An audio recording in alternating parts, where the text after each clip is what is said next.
It's one of the world's most exclusive clubs, a very select band of men who owe their lives to the genius they called the boss. All of them were pilots, air aces, who suffered terrible burns in World War II. They were just 20, 21 years old, daring young men who seemed invincible.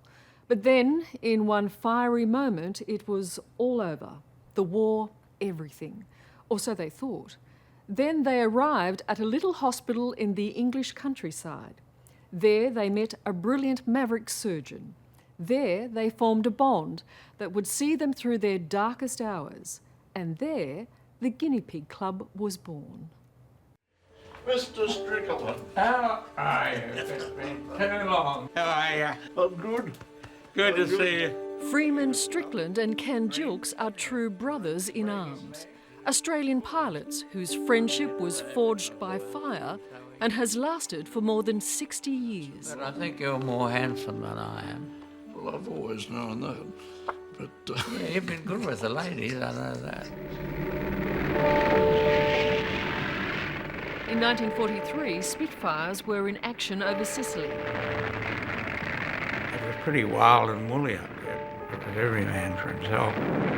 And one of the pilots was 22-year-old Freeman Strickland from Melbourne. I just got airborne and then there was this enormous crash. And I thought, my God, I'm on fire. And here I was in this great bonfire. Did you have any idea of the injuries that you had sustained at that point?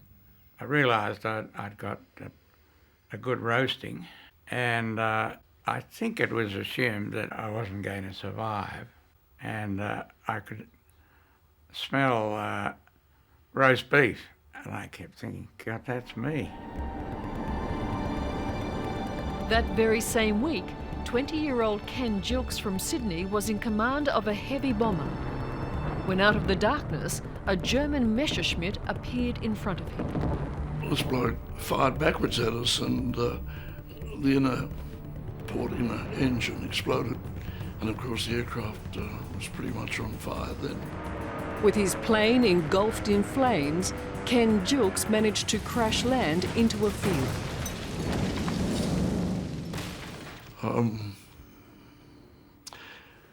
It was pretty hectic up in the front of the aircraft, and she was well ablaze. Well, the other two fellas died, and I don't think I want to relate how that happened, but yes, I have very vivid memories. As you can see, Ken Jilks was horribly injured and hung between life and death. Though he was scarcely aware of it, he'd been transferred to a tiny hospital in East Grinstead, just south of London, set up by the RAF to care for the growing number of burnt airmen. When he came to, he discovered that another Australian was already in the ward, a Spitfire pilot named Freeman Strickland. You met Ken Jilks in East Grinstead. I'd been there about a month when he came in, terribly badly burned, particularly around the face. And, oh yes, I was very lucky to meet him.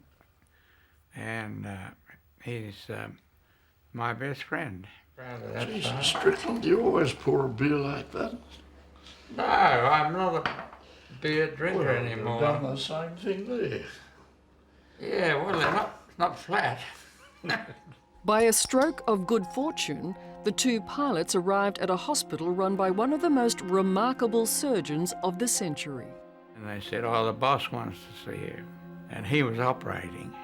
And he came out, and his first words were, by God, they made a bloody good mess of you.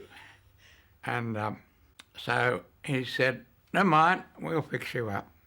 And this was Archie McIndoe. This was the great Archie McIndoe, the boss, the maestro. I used to call him the Supremo.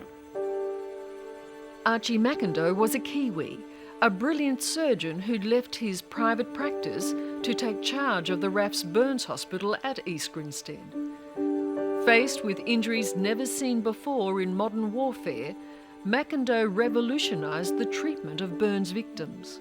Many of the techniques that he developed are still used today. Where men had lost their noses or ears or eyelids, McIndoe would make them new ones, grafting skin from other parts of their bodies. These tubes of skin that look like elephant trunks were left temporarily attached to the original site so the blood flow would help the graft take. One of them said, we're all a lot of bloody guinea pigs. So someone said, let's form a club. And so the Guinea Pig Club was formed. There was only one entry requirement to the Guinea Pig Club, but it wasn't calculated to encourage new members. As they say, in order to be a guinea pig, you had to be boiled, mashed or fried.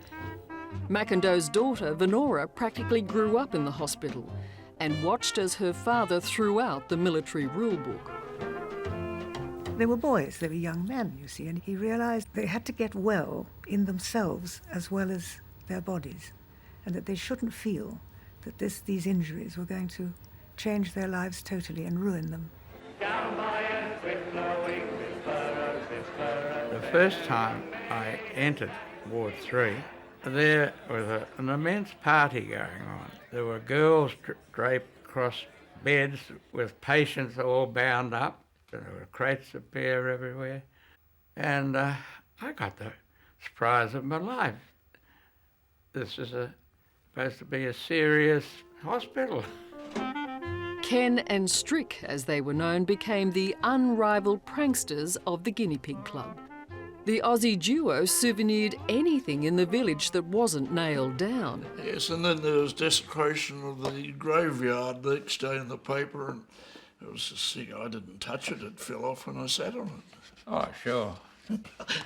You've always had a big bum too, huh?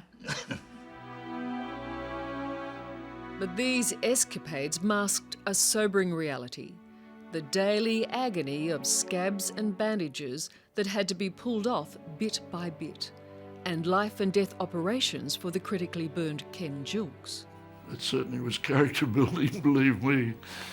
He was at death's door for about 24 hours, so I sat with him, and, well, I like to think I was a help. Even to this day, it's still an emotional memory for Freeman. Yes, it would be. He was very good. Well, he was very good to me.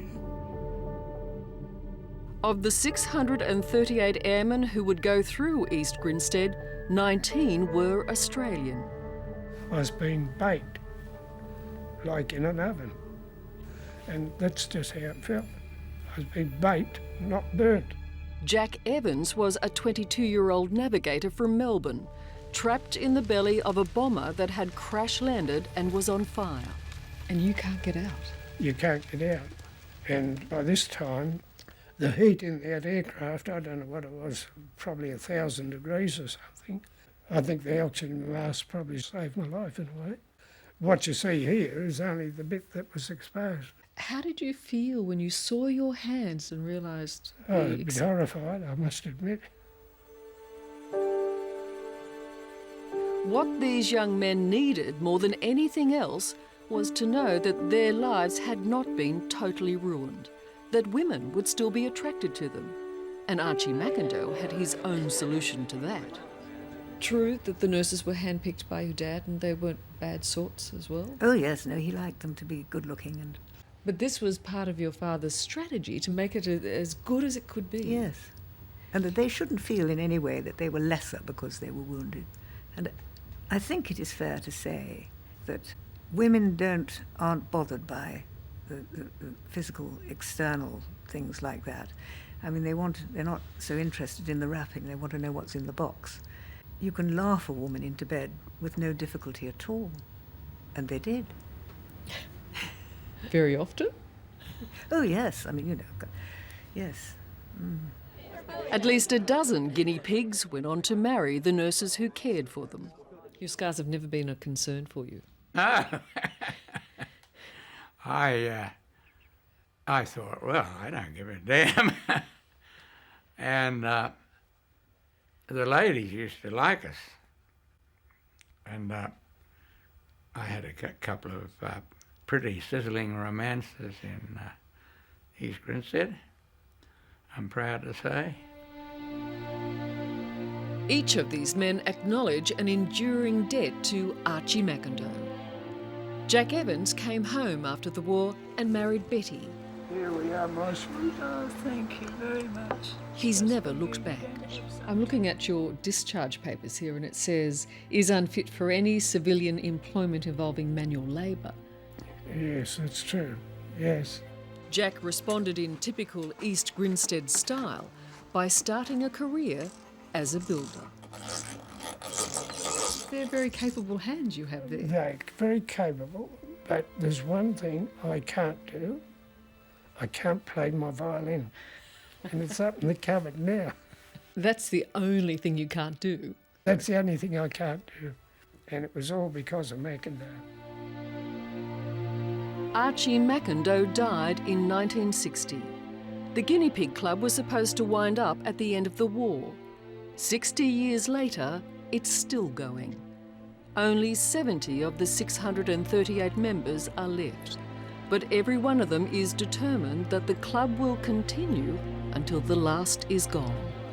Well, the Guinea Pig Club is a memorial to Archie. So as long as there's a Guinea Pig Club, and there's half a dozen of us left, Archie won't be forgotten. Free Strickland went back to Melbourne, became a successful businessman and met Mary, the woman who would become his wife. They've been together for 55 years. You've put up with me for all these years. Well, I mean, it's been very, You're my very easy. carer. Ken Gilkes returned to Sydney, became a company secretary and married his childhood sweetheart, Roma. She said, you haven't changed, you might look a bit different, but you're the same person. This one is Tracy Wickham. Ken and Roma have just celebrated their 56th wedding anniversary. I remember I was at your wedding and you invited me to come on the honeymoon with you. Do you remember that? Yeah, you'd have enjoyed it. Yes. I don't know whether Roma would have, but... And every once in a while, the two old comrades catch up to talk about old times. Jesus, when you're 20 and you get your face burned off, you're not good looking. You were. And to drink a toast to the man who saved their lives. To Archie McIndoe, Sir Archibald McIndoe. Here, here. Cheers, Archie. We both think of you and we both love you. Cheers. Hello, I'm Liz Hayes. Thanks for watching 60 Minutes Australia. Subscribe to our channel now for brand new stories and exclusive clips every week. And don't miss out on our extra minute segments and full episodes of 60 Minutes on 9now.com.au and the 9Now app.